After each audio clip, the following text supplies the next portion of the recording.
Hello everybody, and welcome back to Westbridge Hills. Today I thought I would do a mod review, but before we start, if you like this video and you'd like to see more mod reviews, please either give me a comment below or give us a thumbs up or thumbs down depending on your opinion. Now without any further ado, the mod we are going to be reviewing today is the MASSEY Ferguson 7626. Now, straight off the bat, it's a nice appealing tractor with very nice skins on the outside. A lot of attention's gone into this particular mod from what I can see.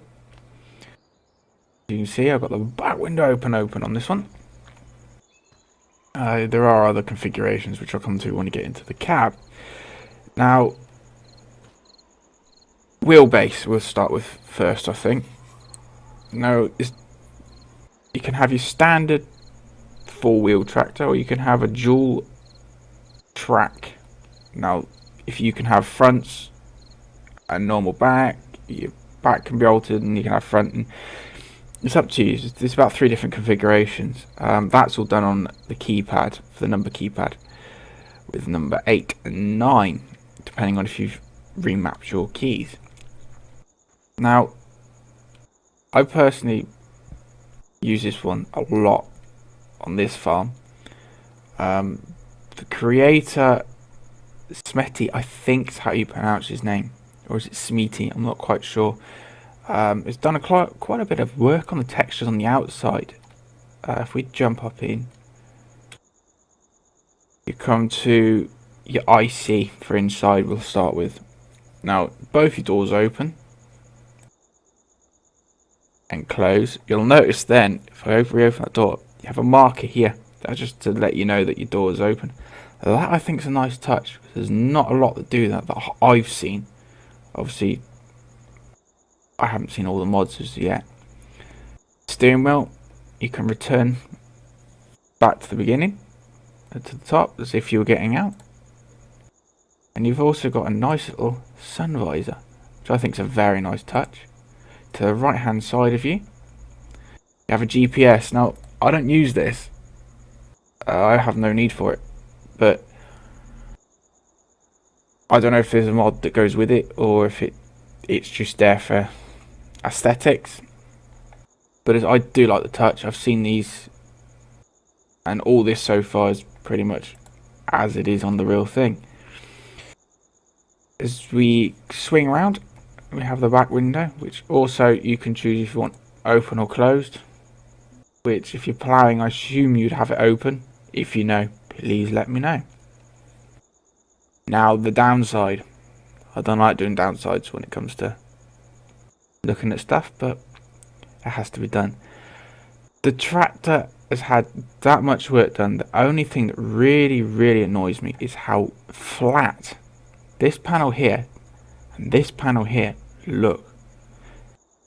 Now, I don't know about you guys, but I've never seen a turn dial flat, unless it's one that you're going to use a screwdriver with. These, I don't know, personally I would have, if you're going to go through the trouble of doing all of these buttons perfect, I would have at least put a bit more effort into these to finish it off. I don't know, that's my personal opinion. You make your own decisions based on what you see. Some of you are going to like it, some of you are not going to like it. I know there's a lot of people out there that are John Deere fans. If you know of a good John Deere mod, let me see, show me. I will go through it and I'll quite happily give you my opinion. Now, this I found was another nice little touch. Climate control. It's either on or it's off. Now, with this one, for some reason, even if you switch it on, it still says off. I don't know if it's a bug or what with that. One of the other ones I had previously, it worked fine. This too, I like the fact you can turn it on and off. It's a nice skin. It's been textured absolutely perfect. I've had this particular stereo, so it is pretty much as is normal use. I understand that this game doesn't support music. Had done that, that would have been an even better touch. Now if we go down here, if I switch to ignition, you'll notice all these dials. This is an absolute brilliant idea. There's not many that have done digital display. I prefer it. I honestly do prefer it. It's a nice little touch. Your speedometer in digital, the only thing I can really complain about is this revometer, because when you switch the engine off, it will stick at the idle pace. It won't drop down to 0. It's not a big deal, but for me it's a bugbearer. Lights, you got your 3 sets of lights for depending on what work you do. You got your 2 rears and your 2 fronts and your rear. Now they all flag up on the dashboard here. Also, when you put your beacons on, that flashes up. Trying to think of anything else that you might need to know. I don't think there is.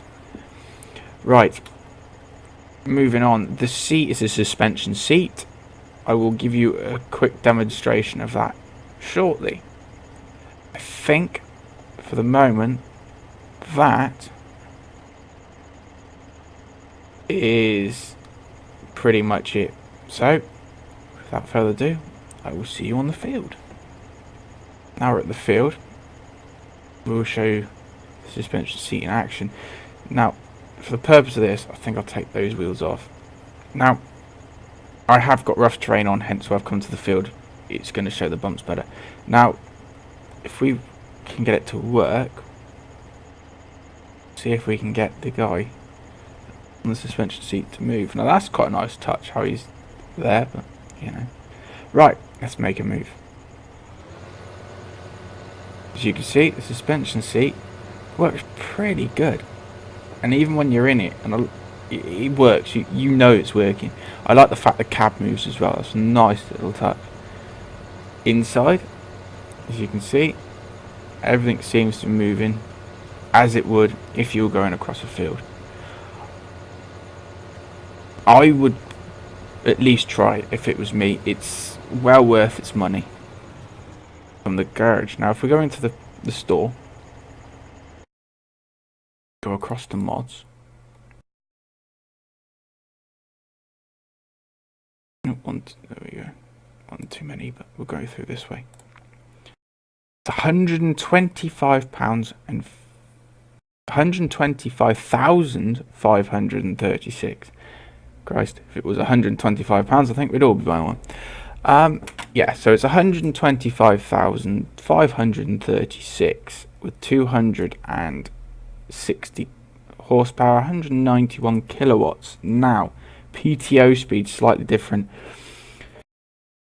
Your horsepower and kilowatts from the PTO is going to be lower. Your PTO is going to be about 145 kilowatts. That's 197 bhp. However, I haven't had any problems. I can run the big machinery on it. There's going to be something, a mod somewhere or an upgrade later on that means it won't run, but for now I have not found that particular item that it will not pull. As you can see, I own 3, so with £60 a day, it's not a lot if you think of what you're getting. I hope you've enjoyed the review. Please leave comments below on if you'd like to see more. I will leave the address at the bottom to this, the web page, and happy farming.